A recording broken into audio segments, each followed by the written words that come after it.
The night air over Glasgow crackled with anticipation long before the first note echoed through Hampden Park. Fans had streamed in since midday, braving drizzles and gusts typical of a Scottish spring, yet their spirits were undampened.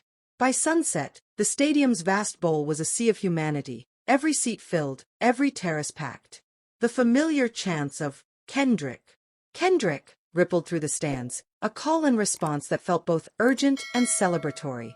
Glasgow, Scotland had shown up, and they had come to witness history. Welcome to celebrity rap life, where the red carpets never roll up and the spotlight never fades. The rewards are legendary. Because in celebrity rap life, every downfall can become a comeback, and every headline tells a deeper story. Hit that like button, subscribe, and turn on notifications so you don't miss a second of what's coming next. As darkness settled, the stadium lights dimmed to a low glow. Speakers pulsed with the deep hum of a build-up track, a curated selection of bass-heavy grooves designed to prime the crowd. Hundreds of phones lifted like lighthouses, casting 1,000 pinpricks of light across the night. For a moment, it felt like an otherworldly ritual, thousands united in collective breath, waiting for the moment the stage would ignite. And then it happened. The opening chords of Wacced Out Murals ripped through the air, and Kendrick Lamar emerged from the shadows, silhouette framed by swirling fog and laser beams. He moved with purpose, every step measured, every gesture precise. The kick drum punched at the chest, the crowd's roar answered back, and suddenly the distance between artist and audience evaporated. In its place was a singular force, raw, electrifying energy. He navigated the stage like a general surveying a battlefield, but instead of weapons, his arsenal was rhythm and rhyme. The lyrics cut through the darkness, money over everything, money on my mind. The crowd rapped each line in unison, their voices forming a wall of sound that shook every corner of the venue. In that instant, it was clear. Glasgow didn't just appreciate Kendrick Lamar, they worshipped him. Without pause, he segued into "Squabble Up." The stadium morphed into a churning mass of bodies, arms flailing, heads bobbing, feet stomping. Fans on shoulders threw their hands in the air, mouthing Kendrick's every bar with a ferocity that matched the track's turbocharged beat. When the line "Fight Night, Gloves Off" hit, you could almost see sparks fly, the crowd's energy coalescing into pure kinetic force. After the storm of "Squabble Up," the stadium lights shifted to a warmer hue. Kendrick paused at the edge of the stage, letting the crowd's thunderous applause wash over him. He raised a fist, a moment of silent communion between performer and audience. Then he spoke, "Glasgow, we here to celebrate life. Let me see you smile," he said, voice booming across the field. A collective whoop answered him, a release after the intensity of the first two songs. Next up was "Family Ties," the collaboration with Baby Keem that has become a cornerstone of Kendrick's current era. From the first distorted beat drop, the crowd recognized the shift.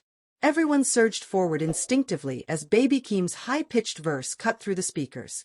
Kendrick re-entered at the chorus, and the crowd's roar reached a new pitch.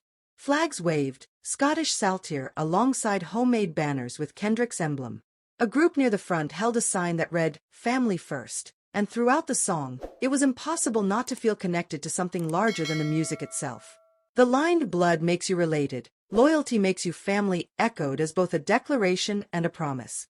Then came the moment every Kendrick fan lives for, the opening bars of "All Right."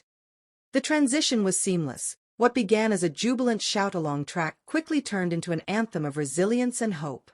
Thousands of voices belted out, "We gon' be alright," a chant that has transcended genres and borders since its release. In Glasgow, it took on a special resonance. In a city with a storied history of defiance and solidarity, Kendrick's message of collective uplift felt almost tailor-made. The crowd jumped in unison, hands clasped high, a living tide of optimism surging beneath the night sky. Against that backdrop, Kendrick delivered some of the song's most powerful lines. "And if God got us, then we gon' be alright." His voice cracked slightly on the word "God," a subtle reminder of the song's roots in spiritual questioning and social struggle. For a moment, time slowed. The drums seemed to echo off the stadium walls, and the lights softened as if paying homage. Across the venue, faces glowed with tears and smiles. It was the purest form of human connection.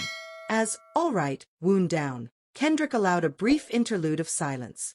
Then he leaned close to the mic, voice low and conspiratorial. "You play God, you gon' get what you asked for." The stadium fell into a hush, hanging on the gravity of that warning. It was a half-chant, half-incantation, a reminder that power, pride, and faith all carry consequences. The audience responded with a quiet, reverent applause, acknowledging the weight of those words. Then Kendrick powered into DNA, the explosive opener from Damn. That has become synonymous with his lyrical prowess. From the first moment, the bass rumbled like an earthquake. Kendrick's delivery was merciless, his voice a whip cracking over the throbbing beat. "I got royalty inside my DNA," he spat, the crowd mirroring every syllable with unrelenting fervor. Pit sections formed spontaneously, bodies colliding in controlled chaos as if channeling the song's primal energy. Glow sticks and phone screens carved arcs of light through the darkness, creating a constellation of motion. During the bridge, Kendrick paused, allowing the crowd to roar the signature ad-libs back at him.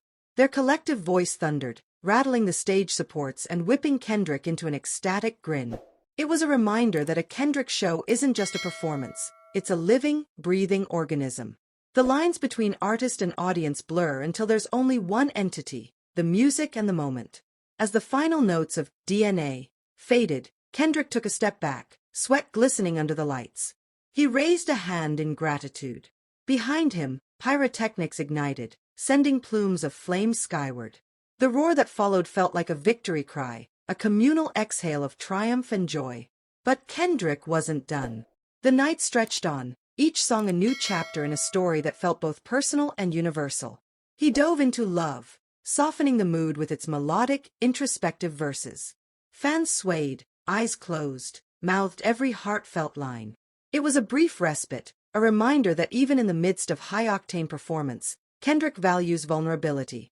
From there, he moved through Money Trees, Goosebumps, and a stunning rendition of Humble, each track amplified by Glasgow's unique energy.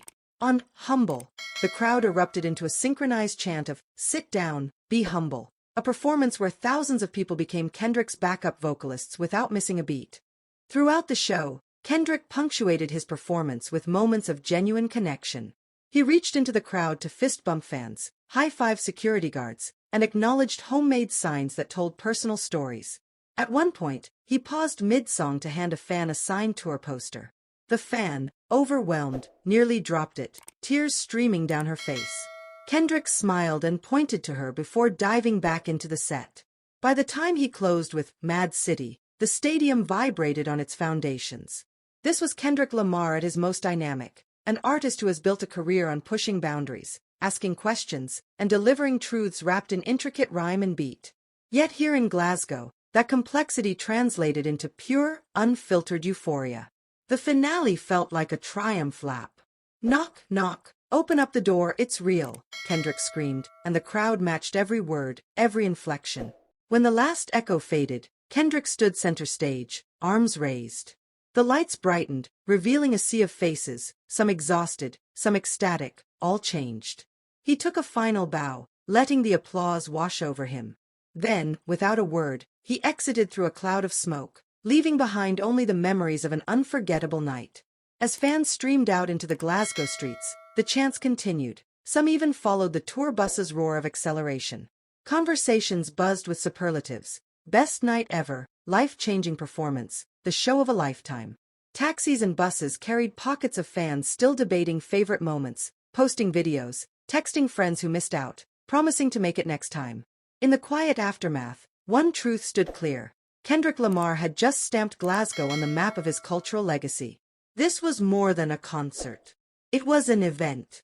A moment when artist and audience fused into something transcendent. And in a world where shows come and go, few will ever forget the night Kendrick Lamar and SZA took Scotland by storm, and Glasgow, more than any other city that night, showed up in full force to witness it. This story is far from over, and the truth is still unfolding. I want to hear what you think. Drop your take in the comments.